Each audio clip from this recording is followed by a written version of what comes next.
Hello, thanks for joining us for Couch and Court Issues. My name is Carla, and here's Mark, my husband and family law attorney. Hi, I'm Mark Ambrose. This is our way of serving others with our time and talent as a therapist and family attorney. We pray that you will be blessed by Couch and Court Issues. Mark, we picked bullying this for our first session because after talking to a lot of parents about what's going on and what's on their hearts, it seems like bullying is the big thing right now with parents, especially as a result of the violence and things that has been going on right now. And we know bullying is nothing new. It's been around since the beginning of time, but however, the magnitude of it has totally increased. I would like to start out by you giving us some definitions of bullying so we can just all be on the same page of what exactly we're talking about. Carla, bullying is an unwanted, aggressive behavior among school-age children that involves a real or perceived power imbalance. The behavior is repeated or has the potential to be repeated over time. Three primary types of bullying we'll be talking about today. First is verbal bullying. Now, in using harmful words, racial or ethnic slurs, cursing or name-calling to intimidate the victim, and spreading gossip and rumors. Then there's physical bullying, in using strength and size to overtake a victim. And it's also hitting, kicking, shoving, or other direct bodily injury, as well as destruction of the victim's property. Then there is cyberbullying. We've heard a lot about cyberbullying in the news. And using electronic tools to bully someone, such as text, instant messages, chat rooms, and cell phones. Now, cyberbullying can easily go undetected because of lack of parental supervision. Now, also, bullies can pose as someone else under cyberbullying. Wow, thanks, Mark. Like I said before, I think the words behind things have so much power. You know, I was a school teacher at one time, junior high, and I remember when I was in teaching training, they said for every word, every negative word you say to a child, it may not even be that devastating to you, but for every one negative word, it takes 15 words just to get back on even ground. Not for the kid to have self-esteem and to feel good, but just even words. That being said, we all come up with bullying. We have our own definition. Our definitions may come from what we think about the word, our past experience as children with that word, whether we were bullied or not bullied, or whether we have no experiences of it all. We may end up minimizing that. And I think it's important that we don't minimize words because really it's what the word means to the person who receives it. Carla, one thing about cyberbullying, I grew up in the 70s and so did you. And one thing is when we were growing up, there was teasing, and there was no cyberbullying. So if someone is being teased at school, maybe 10 or 20 children would hear the teasing, and that can be dealt with. Now with cyberbullying, this teasing or hurtful words could be actually heard by literally hundreds or thousands of people. That's a good point. It's two things you said that I want to really talk about. One is that a lot of times as parents and as adults, we base our beliefs on what we experience. And what's so scary about cyberbullying, we have no experience of that. And so sometimes as adults, we tend to ignore it, minimize it, and just hope it goes away because it's not in our comfort zone. The other thing you said is the unique problem with cyberbullying. Cyberbullying can happen in your home. It can happen 24 hours a day, 7 days a week. And as parents, we want to secure a safe place. We want to know an environment. And we do such a good job of trying to protect what our kids see and watch and do. But with cyberbullying, it can be just the silent threat, which just make it even more detrimental for us to get involved with what our kids are doing on the internet and to have open communication and to work with them on that, and just so they know that it's safe to trust us and to talk to us so that we can be a part of their world in this new world of technology. And for us to be educated on some level, on this level of technology, I know when it first came out, I didn't know anything about anything. And when it first came out, I was like minimizing Facebook until my son started sharing with me. And then it was like, okay, I better figure out what's going on. Carla, let me talk a little bit about teasing and the difference between teasing and bullying.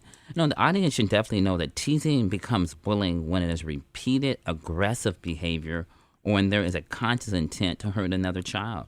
And that's important because remember, it's the school or law enforcement, if the act becomes bullying, that's going to make the determination and the consequences. Schools also have a role and a responsibility to provide a safe environment for all who attend, including a school-wide culture in which bullying is not tolerated. All schools now are clearly identified with anti-bullying and harassment policies and the consequences or which are in most conduct codes. And that's important, I would to tell the parents, is that please look at the conduct codes as far as bullying is concerned. In California, we have a zero tolerance policy towards bullying, and the consequences include suspension or expulsion. Mark, thanks a lot for giving those definitions. I think it's two things going on here. As a parent, there's a need to know the rules and the laws of what happens at school and what's required. It's important to know how law enforcement deals with bullying for your child, whether your child is being the one bullied or the bullier. As parents, we have a different role. And regardless of whatever consequences that may happen in those two arenas, it's important that we don't depend on those arenas to be the answer for us. Kids know that this is not okay. We can teach them that words are damaging. I mean, if we just think about it, the other day, my manager came in my office and told me what a great job I did at something. And I knew I did a good job. I mean, I work hard, I did a good job. But just those words, it was like it made my day. Think about it the other way. If she would have came in there and just told me something I needed to work on, or if she would have said something on a negative, that would have been harmful. And that's not even teasing. The word teasing, we can kind of minimize that word. Oh, he was just teasing. But if a child have issues with something, or if it's their struggle, or if it causes them a hard time, and even if their sibling teases them and tell, Mommy, so-and-so just teased us, and you're like, oh, it's just teasing. What kind of message does that send? It doesn't feel good. It feels like what I said doesn't matter, that I have no voice, that I don't know the magnitude of my pain. So just by encouraging your kids to treat others the way you would want to be treated. Encourage your kids that if someone says something to you, even if it's a brother or a sister, you can say, that doesn't feel good, I'd like you to stop. And then teach kids that stop means stop. And end means end. It is okay to have fun, and it's okay to tease, as long as it's not at the detriment of another person. That little bit of fun isn't worth the harm. It's not a matter of whether a kid was harmed by what was said, because that may happen, but it's a matter of how we come back and how we respond to it that counts. Well, Carla, I like what you're saying. And as parents, we have a responsibility to share our values with our children. And the golden rule definitely applies here. Also when we're talking about bullying, there are certain children, unfortunately, are at risk of being bullied. And these children could be the ones that are perceived to be not cool in their classroom. They'd be considered overweight, underweight. What about the child wearing glasses or different clothing? Or it could be the child who has a low self-esteem or is not considered popular. Those are the type of children you are looking at who are at risk for being bullied. Carla, are there children more likely to be bully others that we could talk about today? Right. There are kids that are likely to be bullied because of their characteristics and what they have, and there are those who bully others. Kids who have been bullied are one of the main categories of kids that are likely to bully others, because it's like a volcano effect. They just take it, they just take it, they just take it. And when they blow, they can really blow. And the devastation that it causes can be pretty violent and pretty devastating. So that's one way kids may become bulliers. There's some more of them are the aggressive kid, easily frustrated, the kid who have less parental involvement and family issues and things at home, kids who have difficulty following rules, kids who view violence as a positive way to deal with anger, and kids who have friends who are bullied. There's two different types of kids that bully. We automatically think of those kids who are the low achievers, who are from different areas. But the truth is, there's positive kids who bully. There's the kids who come across at having it all together, the academic kid, the high achiever. Those kids can bully. They can minimize the impact or think that kids that aren't on the same level that they are don't have it together and they deserve it, and that somehow they don't count. Both of these kids are kids who have a tendency to bully others. One of the things is insight, and some of the information we're sharing is information so we can have insight on what's going on. So as we do that, Mark, could you share the warning signs and the consequences of being bullied for children? Carla, there are a number of warning signs that child is suspected whether or not a child is being bullied. They could be an unexplained injury, bruises, cuts, or scratches. It could be torn, damage, or missing clothing, books, electronics, or jewelry, or a sudden onset of anxiety, tearfulness, moodiness, and an unwillingness to go to school or ride on the school bus. Or it could be physical symptoms such as a headache, a stomach ache, or fatigue that are given as a reason to stay at home. Or it could be poor school performance. Yet the consequences of bullying are a high rate of depression, anxiety, low self-esteem, or other mental health conditions. Children who are bullied are more likely to think about suicide. Some of these wounds may linger into adulthood. Let me just say also something that I experienced as an attorney and doing family court. I see a lot of times, I see the victims of bullying at the juvenile court when they have to testify regarding the act of the bully. And that's where you see where the devastation of bullying happens. And that's why I encourage parents to listen to their children when this happens and contact the school immediately about this. Thanks, Mark. Thanks for sharing that. And I just want you to share, we're going over this, but even with this, there's no one not at risk of being bullied. I just hope you stay and enjoy this just to talk more about what we can do to help prevent or reduce the harm. One of the other issues, peers don't like to think of themselves as another peer being their victim, and that's really what it is. So we're using the word person who bully and the person who bullies others because it doesn't feel good to say you're a victim, especially when the perpetrator is a peer. Also, it gives a person a title, being a perpetrator, when they're a child of God and they love Christ. And these are all challenging moments in children's lives. And it's an opportunity for them to grow and to change. So it's not who they are, it's what they've done. And we can work to get them to do great things and be the children that God created them to be. Let's talk more about signs and consequences of children who bully others. Kids who bully others get into a lot of physical and verbal fights. They have friends who bully others. They are increasingly aggressive. They get sent to the principal's office or detention frequently. They have unexplained extra money, or they're not able to say where these new belongings came from. They have a tendency to blame others for their problems. Something happened, and it's always someone else or some other kid that did something. They blame others. And they have a hard time accepting responsibility for their actions, saying what part they did or what part they played. They are pretty competitive, and they worry about their reputation or popularity. And we look at competition as a good thing, but they're extremely competitive to a fault. These are some of the things, and the consequences are not like we like to minimize, saying, oh, they'll grow out of it, or it's just a stage, it's what kids do. Sometimes the consequences can go all into adulthood, and it looks differently, and it may look like alcohol and drug abuse in adolescence and as an adult. And the kids who are doing drugs, as an aside, is starting earlier and earlier.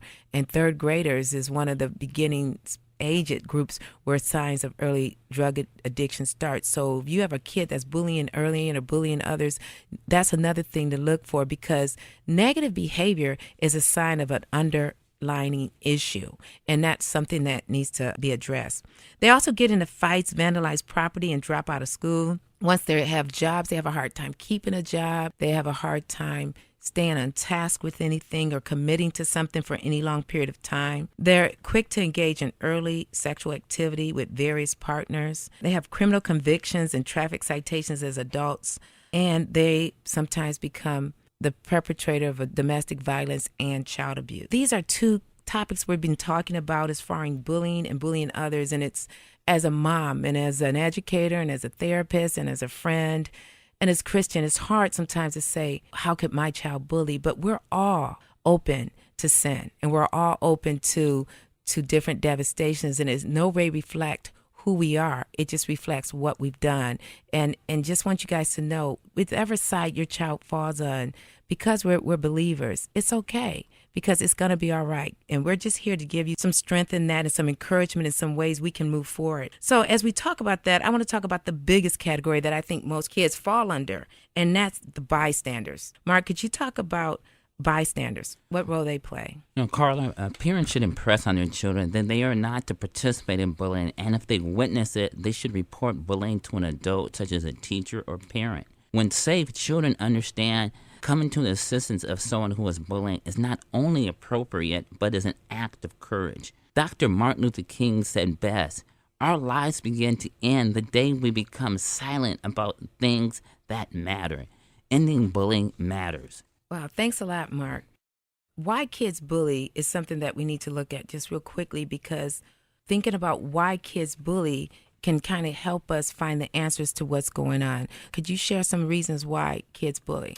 Well, Carla, there are a number of reasons that I'm reading, and I noticed that kids are bullying because bullying can make a child feel helpless. And sometimes kids may want to handle it on their own and not go to an adult. They also may fear being seen as weak or a tattletale, and kids may fear the backlash from the kid who bullied them. Bullying can be a humiliating experience, and kids who are bullied may already feel socially isolated. They may feel like no one cares or could understand. Kids may fear being rejected by their peers. Friends can help protect from bullying, and that's a good part where there's schools and the churches, especially church groups, can come into this. There are ways that church groups can get involved in this because they're welcoming opportunity for children to come who are being victims of bullying to get the help that they needed. Thank you, Mark. We're coming to a close. I want to talk about some things that we can do to prevent bullying. One great thing, if I don't have much more time to talk, I want to share is we can be examples. So when kids are being bullied, we can teach kids to stand up and speak up, to become the friends of the kids who are being bullied, to let them know it is not okay and that they're their friend. And also, we cannot participate in that in the group. One way we can do that is that if bullying is coming around, don't be part of the crowd. If you're part of the crowd, then you're part of the problem. So you can speak up, talk to someone, share with other people what's going on, and to work along with them and have them learn and grow. Whenever we have activities, be inclusive. Include all kids in those activities, kids who are different than themselves. Is there anything else real quickly, Mark, you would like to share about ways we can help? Sure, Carla. We talked a little bit about the golden rule. I want to stress to parents teaching their children to live by the golden rule. Remember, bullying at its core is an expression of disrespect. I encourage parents to teach the children to respect other people, regardless of their race or appearance. At home, parents should let the children know about abusive speech or actions toward anyone, including siblings, is unacceptable. Parents should also impress on their children that they are not to participate in bullying, and again, if they witness it, go to an adult. Right, thank you. Wow, we're running out of time, and I wish we had more. I would like to provide a couple of resources for you. One of them is www.stopbullying.gov, and the other one is Focus on the Family. You can just type in Focus on the Family, you get all kind of wonderful information from them. Thanks again for joining us for our first episode of Couch and Court Issues with family law attorney Mark Ambrose and myself, his wife, Carla. I hope you join us again next Saturday at 3:30.